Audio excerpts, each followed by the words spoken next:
168-ի հարգելի հետևողներ, կզրուցենք Թովմաս Առաքելյանի հետ, այսպես կկանգնեք։ Ես կցանկանայի, որ մեր խոսքը սկսեինք հենց Սամվել Կարապետյանի հայտնի մի քանի վայրկյանանոց հարցազրույցից, որտեղ նա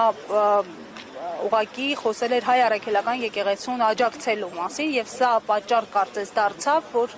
այս գործընթացը մեկնարկի եւ հասնի մինչեւ էլեկտրական ցանցերը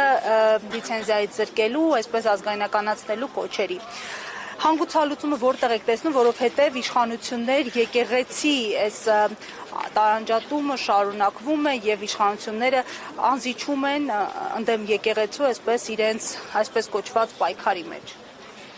Շնորհակալ եմ հարցերի համար, ոչ եկեղեցու վրա հարձակումներն են նոր, ոչ հանուն եկեղեցու մեր պայքարն է նոր, հայ առաքելական եկեղեցին դարեր շարունակ եղել է հարձակումների տակ, ու բնականաբար այդ հարձակումների վերջին հենց այս իշխանությունների դրսևորումը դեռևս 2019 թվականին էր, երբ նույնպես մենք բոլորս մեր ձևով ի պաշտպանություն կանգնած էինք եւ կանգնած ենք հայ առաքելական եկեղեցու համար։ Բնականաբար վերջին այս շրջանում, երբ հակաեկեղեցական շարժումը սրվեց եւ ակնհայտ է, որ իշխանություններին նոր թիրախ էր պետք, որովհետև իրենք արդեն 7-րդ տարին է մարդկանց ահաբեկում են նախկինների մասին այդ իրենց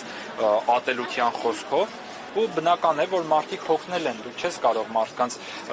տարիներ շարունակ նախկիններ ասելով անդադար տանես դեպի նորանոր կորուստներ ու նոր թիրախ ստեղծելու, նոր չարի կերպար ստեղծելու համար է, որ ահավասիկ թիրախավորվեց ամենայն հայոց հայրապետը։ Ու բնականաբար բոլորս թե հայ ժողովուրդը, քրիստոնյա ժողովուրդը, թե հայ առաքելական եկեղեցու բարերարները ամեն մեկն իր ձևով կանգնած է ի պաշտպանություն մեր ինքնության եւ արժեքների, նույնիսկ ես կասեմ, որ այսօր ոչ թե հայ առաքելական եկեղեցու պաշտպանությունն է կարևոր որպես այսպես առանձին ինստիտուտ, այլ թիրախավորված է ընդհանրապես մեր ինքնությունն ու արժե համակարգը։ Հետևաբար մենք որևէ առանձին կառույց չենք պաշտպանում, այլ հայի տեսակն ու ինքնությունը եւ արժանապատիվ ապրելու մեր երկրում պատվով ապրելու, թշնամու առաջ չստորանալու կարևորագույն արժեքներն ենք պաշտպանում, ոչ թե կոնկրետ որևէ կառույց։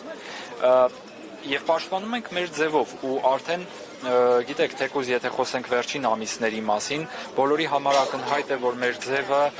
հայրենասիրությունն է, հավատարմությունն է, հայրենիք շենացնելն է, հայրենիքի համար պայքարելն է թե պատերազմի դաշտում, թե խաղաղության մեջ եւ հանուն խաղաղության, բայց մենք ակնհայտ տեսնում ենք, որ խաղաղություն չկա եւ այն ինչը մենք նույնիսկ անվանում ենք խաղաղություն, դա ակնհայտորեն պատրանք է ահաբեկության։ Բայց ամեն դեպքում իշխանությունների օրակարգը պահողներ եղան հենց նաև եկեղեցու ներսից, մի քանի անձինք են իհարկե, նույնիսկ մեկ տասնյակի չեն հասնում, բայց ինչու այդպես եղավ, ինչու մայրաթոռի, մայր եկեղեցու այսպես տվածը չգնահատվեց եւ ավելի գնահատելի եղավ իշխանությունների այսպես օրակարգը, այսինքն Կեսարինը չտվեցին Կեսարին, Աստծունն էլ Աստծուն։ Մենք ես ուզում եմ ամփոփելով խոսքը ասել, որ նույնիսկ շատ մեծ երևակայություն ունենալու պարագայում մեր ձևով խոսքի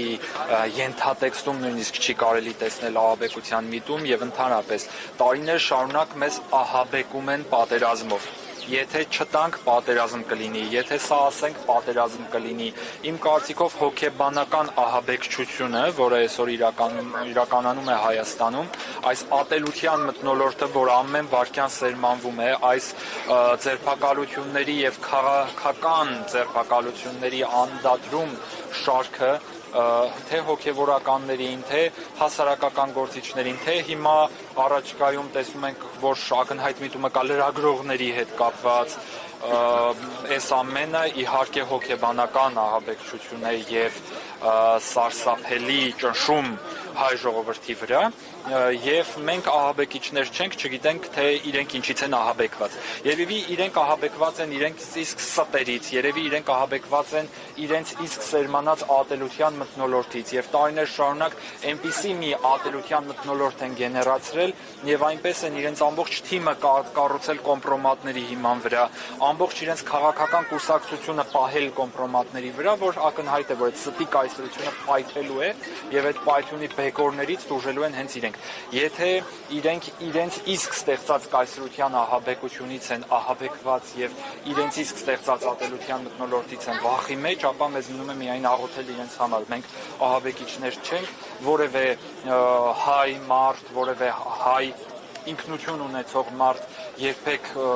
չի ենթադրի պայքարել հանուն հայրենիքի ահաբեկչությամբ։ Ես դա դատապարտում եմ եւ այո դատապարտում եմ հենց այն ահաբեկչությունը, որ հոգեբանորեն անում է տվյալ իշխանությունները։ Ինչի վերաբերում է եկեղեցուն, եկեղեցին իր միաբանությունը մշտապես ի ցույց է դրել ամբողջ աշխարհին, հայ առաքելական եկեղեցին տարբեր կայսրությունների դեմ պայքարելիս ունեցել է թե նահատակներ եւ թե անշուշտ ունեցել է մարդիկ, որոնք մարդկայնորեն վախեցել են եւ ինչ որ փուլում տրվել են գայթակղությունների, ներողություն Քրիստոսի 12 առաքյալների մեջ էլ կար մեկը, որը չգնահատեց այն տիեզերական, փրկչական, այդ հզոր ընծան, որ Քրիստոսի հարության ավետիսներ եւ նախընտրեց 30 արծաթ ինքնասպանությունը։